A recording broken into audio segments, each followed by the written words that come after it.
This is KCTV English News. I'm Nick Brontes.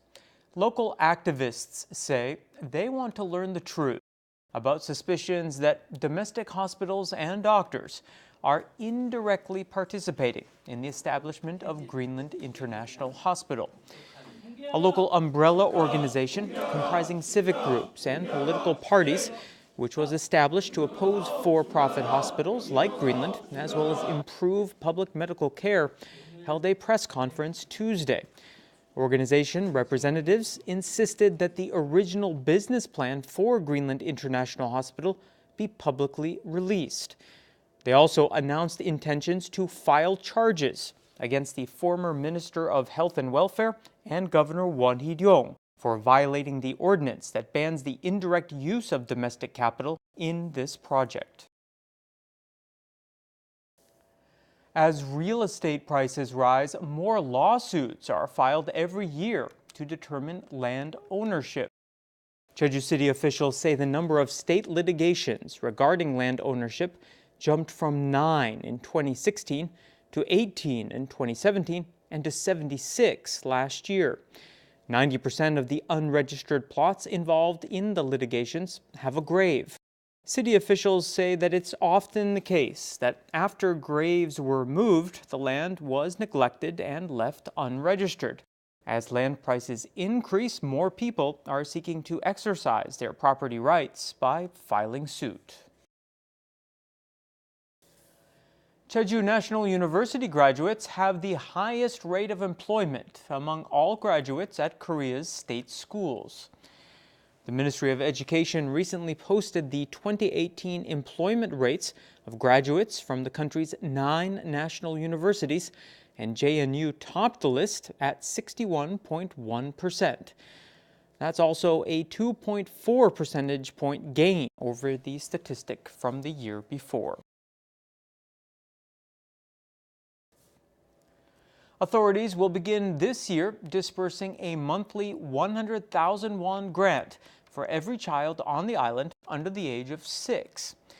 A revision to the child allowance law expands beneficiaries to include all children of that age regardless of household income. The grant had been available only to families with income in the bottom 90%. The child support allowance for children from one-parent families is also increasing from 130,000 won to 200,000 won monthly. More children will qualify too. The age at which the grants stop is being increased from 14 to 18. Finally, the government will give parents 5 million won in so-called congratulatory money when they adopt a child. That payment will be 7 million won for a disabled child. As part of efforts to reduce fine dust in the air, authorities are restricting new permits for standard commercial freight trucks, but allowing them for environmentally friendly models. Jeju City officials say a revision last year to the Trucking Transport Business Act allows permits for eco-friendly vehicles. The program is limited to trucks powered by hydrogen or electricity and with a loading capacity of under 1.5 tons.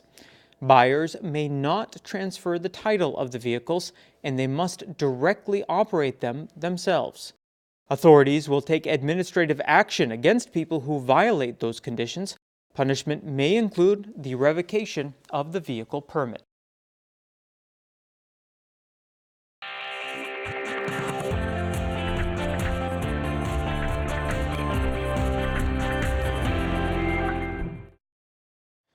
This week on Jeju A to Z, Todd Thacker takes a brief look at the island's largest traditional market, Dongmun Market, which is located in the Tapdong area of Old Jeju City, is a bustling shopping area with something for everyone. There are at least a dozen busy traditional markets around Jeju Island. They provide communities with fresh local seafood, produce, fruit, and more. But when it comes to sheer size and energy, the Dongmun Traditional Market is second to none. Located in Tapdong and not far from Jeju International Airport, this market boasts over 300 stalls. Merchants set up in the early hours of the morning often with wares they caught that day or grew themselves that season. It's a crowded, noisy, and bustling place, to be sure, but unlike modern department stores with prepackaged groceries, buyers can choose their local produce freely and even haggle over the price. With funds from the government, Dongmun Market's facilities were recently upgraded, and signage is now in multiple languages. A smaller night market began daily operation last year. You'll probably feel hungry while you're shopping, but don't worry, you can find all sorts of hearty, delicious Jeju comfort foods here, like a bowl of savory abalone mixed rice. If you want something lighter, then how about some Jeju omegi duck rice cakes, or gyul harubang bread, which is shaped like a Jeju stone grandfather statue and filled with Jeju citrus. Just a note of caution to travelers on a tight schedule, Dongmun Market is quite large, so if you're traveling in a group, be sure to have a pre-arranged meeting place. You may well find yourself lost amid all the amazing sights, sounds, and shopping. We wouldn't want you to miss your flight home. Todd Thacker, KCTV. Halloween Park is displaying over 500,000 flowers through the end of the month in its annual Narcissus Festival.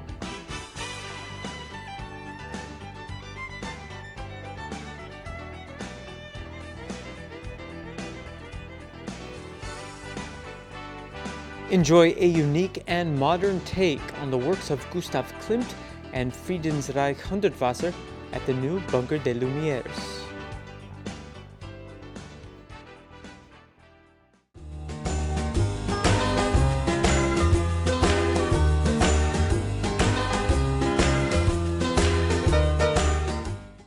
It will be warmer Thursday, but skies will remain mostly cloudy. For the details, here's your forecast. The low in Jeju City will be 4 and the afternoon high 7 degrees.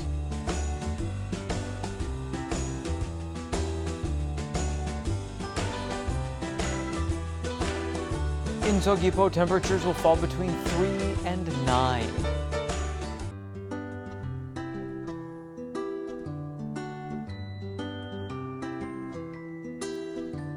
The low before lunch in Seongsan will be 2 and the high later on 7 degrees.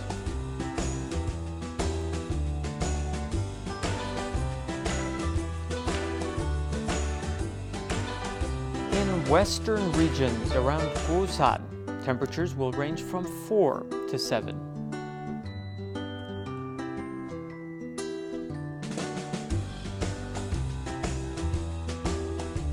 And the morning low up on the mountain at Songpanak will be 3 degrees below zero, and the afternoon high 1 above.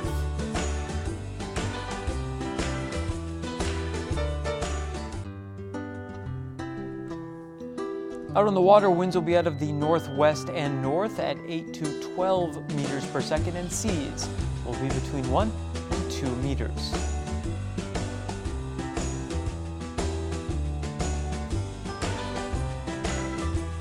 Here's what's coming up.